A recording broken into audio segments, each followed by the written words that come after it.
બે જુવાનિયા ભેગા થયા હતા કિરીટભાઈ. પછી એક જણાએ કીધું કે ગુજરાતી પિક્ચર છે ને એ કે 2-4 મહિના ઉતરે આમ પછી 1.5-2 કલાકમાં બતાવી દે એ કેમ. તો ત્રીજો જુવાનિયો આવ્યો, એટલે બીજો જુવાનિયો આવ્યો, એને કીધું હવે એમાં શું બહુ મોટી વાત છે, હિન્દી પિક્ચર ઉતરે એક 2 વર્ષ સુધી ઉતરે અને 3 કલાકની અંદર બધું બતાવી દે. અમે ભાભા આવ્યા હાથમાં માળા લઈને, એ જુવાનિયા બોલો બોલો, એમાં કઈ મોટી ધાડ મારી. એ મારો ભગવાન છે ને કોઈનું 60 વર્ષ પિક્ચર ઉતારે, કોઈનું 70 વર્ષ ઉતારે, કોઈનું 80 વર્ષ ઉતારે અને 2 સેકન્ડમાં બતાવી દે. કેટલી વારમાં? હા.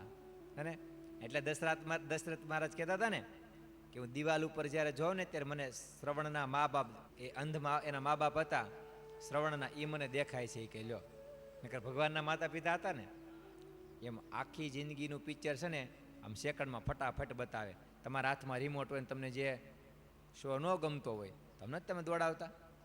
મોબાઈલની અંદર પણ તમે ખોલતા હોય તો તમને એમ લાગે કે આટલી વાત કાપી નાખે, કેમ દોડાવો? ભગવાન ફટાફટ બધું બતાવે, વિચારવાનો સમય જ નહીં.